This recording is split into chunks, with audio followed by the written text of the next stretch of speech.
Hi everyone, my name is Riley and I am a mother to one beautiful son, and I am also married to my high school sweetheart. But today I am going to show you a little recipe for chocolate peanut butter banana bites. I chose to make this recipe today because my son is such a picky eater. He has very few things that he will actually eat. So I want to make sure that he's getting all of his nutrients, and this little recipe snack for him actually helps with a lot of that. So for the recipe, you're going to need 3 medium-sized bananas. I've already cut one up, so I only have 2 here. But you're also going to need 1/3 cup of all-natural peanut butter and 1/2 cup of dark chocolate chips or any kind of dark chocolate that you can melt. And you're also gonna need 2 teaspoons of Crisco is what I use. You could also use anything else that you may have used in the past to make the chocolate a little less thick. That way you can dip your little peanut butter banana sandwiches easier. But I'm using Crisco because that's what I have on hand. Also, my nutrition facts I'm going to provide includes the Crisco and the calorie count, and so if you use something else, the nutrition facts won't be as accurate. That being said, I do have a little poster board here, and here it is. On it, you've got your recipe, your ingredients, and a nutrition label. And I'm gonna go ahead and add a picture of this to the end of the video so that if you're not able to really read it, which I don't have too much room, so it's kind of hard for me to get the whole thing on the screen, but if you're not able to read it, you'll be able to see it then. It's got lots of good information on it and a step-by-step guide on how to do this recipe. So without further ado, I'm gonna go ahead and start the recipe part of this video. You're going to take your bananas and you're going to peel them, and then you're going to cut them about 1/4 of an inch. Don't ask me what 1/4 of an inch looks like. Mine are probably not going to be that. However, that's what the recipe says to do. So you're going to cut your banana. Now, I would just make them not too thick but not too thin kind of thing.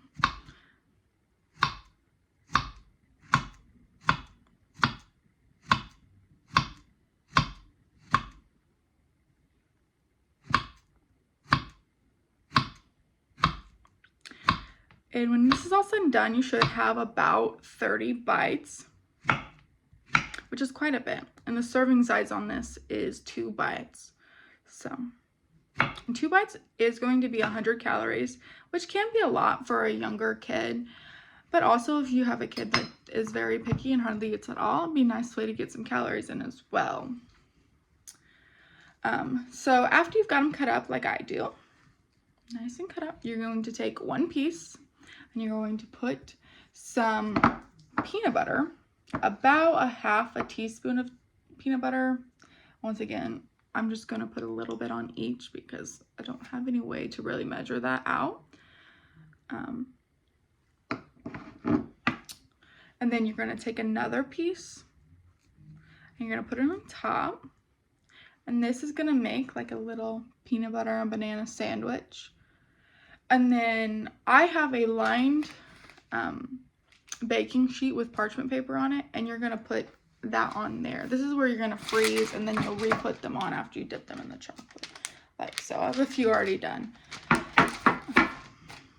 But one of the reasons I chose this is because when I was researching for this recipe, I did find a really good article that explained that most kids don't get enough dietary fiber, vitamin D, calcium, iron, or potassium. And with this recipe, your kid is going to get all of those except for vitamin D. There is no vitamin D benefit to this. However, missing one and getting all the rest is really good. It also doesn't provide the bulk, you know, daily amount that they need, but it is a good way to give them just a little boost if they're not getting quite enough. Or if they're not getting all, you know, some is better than none. So kids ages 1 to 3, they're going to need 14 grams of dietary fiber, 20 micrograms of vitamin D,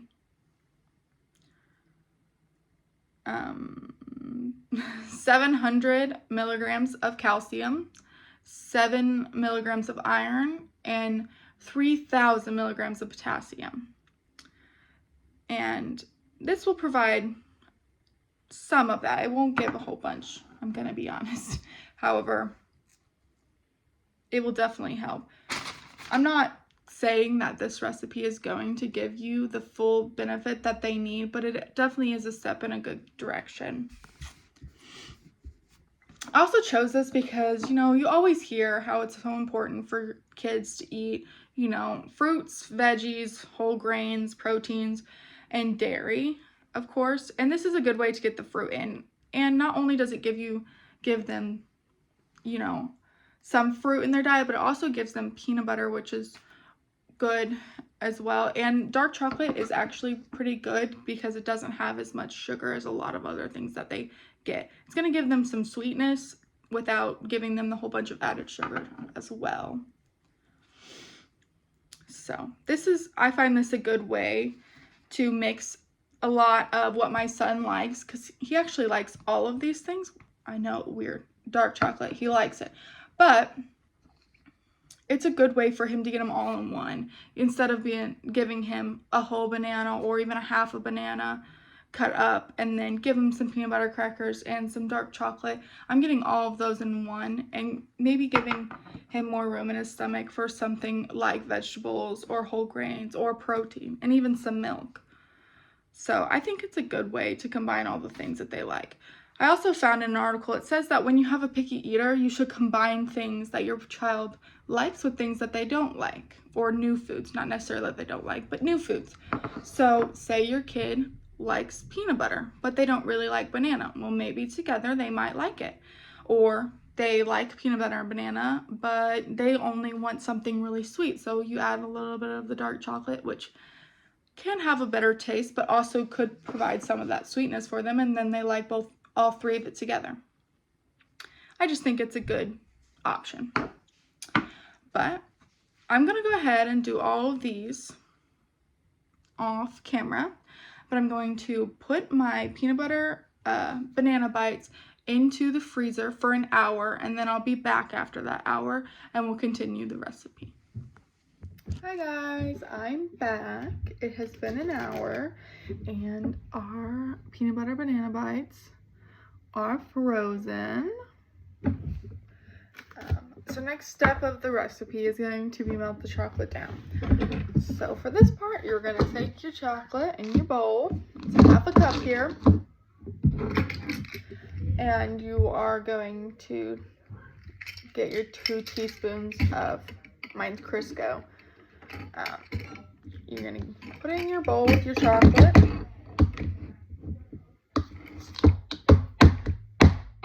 Sorry, this might be a little loud.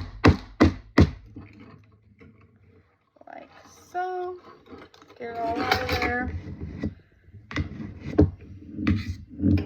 Now I'm going to melt the chocolate, and to do this part, you're going to make sure it's in a microwave safe bowl. You're going to take it to your microwave, start it for 1 minute. After a minute, you're going to check it. You're going to mix it up to try to get the chocolate, the melted parts mixed up, and then whatever's left will be in the chocolate. And after that, if it's not all the way melted, you're going to do it again for 30 seconds and continue the process until it's completely melted. So here's what it looks like. The Crisco in it. And I will be right back. It's been an hour and our peanut butter banana bites are frozen. So next step of the recipe is going to be melt the chocolate down. So for this part, you're going to take your chocolate in your bowl. It's half a cup here. And you are going to get your 2 teaspoons of, mine's Crisco. You're going to put it in your bowl with your chocolate.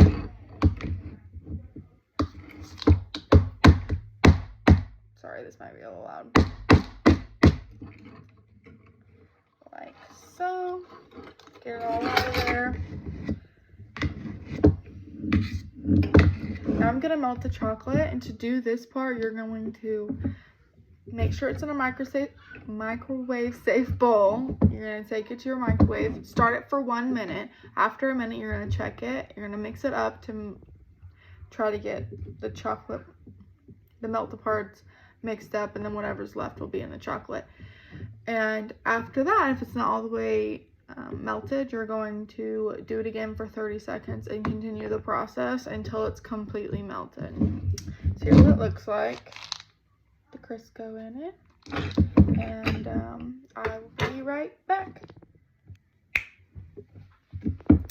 All done. So I melted the chocolate. It only took about a minute. It melted very quickly, and as you can see, it's pretty thin. That's what the Crisco does to it. It makes it easier for you to dip your bites, and that way you're not like shoving them down into some hard chocolate, and then they're just not going to hold up very well. But next, we'll move on to the next step. The next step is to actually dip your bites. You're going to take your bites and you're going to dip them about halfway into your chocolate, like that. And you're just going to place them back on your parchment paper. Once you get them all dipped, they're going to go back in the freezer for 15 minutes. Once they're in there for 15 minutes, they'll be hardened and ready to go, ready for a good nutritious snack for your little kiddos. Show that one more time. I will say it's a little slippery, so my fingers are kind of going in the chocolate and it's a little hot, so that's not fun. But I did want to talk about one more time on my nutrition fact label. I'll put a picture of that at the end. It does include the nutrients that kids miss out on the most, so that way you can see how nutritious the snack will be for your kiddos.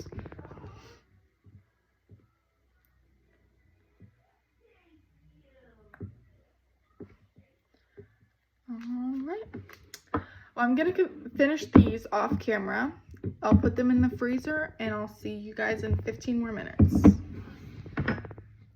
Hi, I'm back with the finished product. Ooh. Let's try it again. I'll show you a couple up close. So there are the chocolate peanut butter banana bites. So there are a few things that are kind of takeaways from this that I want to mention. It's a little bit messy, I won't lie. I'm not the best at not making a mess, and I definitely made a little bit of a mess here.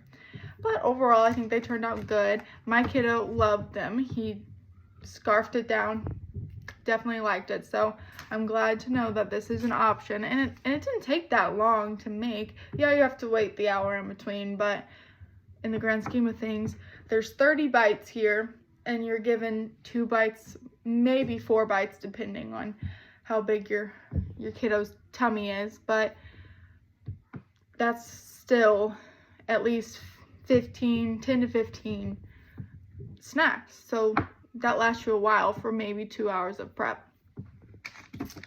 But another takeaway is that I needed a little more chocolate in order to get all of them to the halves like this. So I ended up just rolling some of mine in the chocolate to make sure they got some sort of chocolate on them, so they don't look as nice, and they're probably going to be a bit more messy for your kiddos when they do eat them. So maybe just adding a little bit more chocolate would make it easier to ensure that you have enough. Another takeaway I had was, since this is a good snack for kids from ages 1 to 3. That's what the target audience is. You may have to cut it in half or even into fourths. If you cut it into fourths, they might not get chocolate on every piece, but you might have to cut it in half or into fourths so that you can make sure that they're getting it chewed up and they don't choke. That's another point that was in one of my articles, is that giving a lot of peanut butter is a choking hazard, but this barely has any. And if you cut it up into bite-sized pieces, your kiddo should be all right. I also just wanted to say that, you know, nutrition is a very important part of our kids growing strong. So I hope that this recipe is just another hack that you can use to provide your kids with some of the nutrients they may be missing. Other than that, I want to give a shout out to the resources I used. I used 4 resources for the information and the recipe in this video.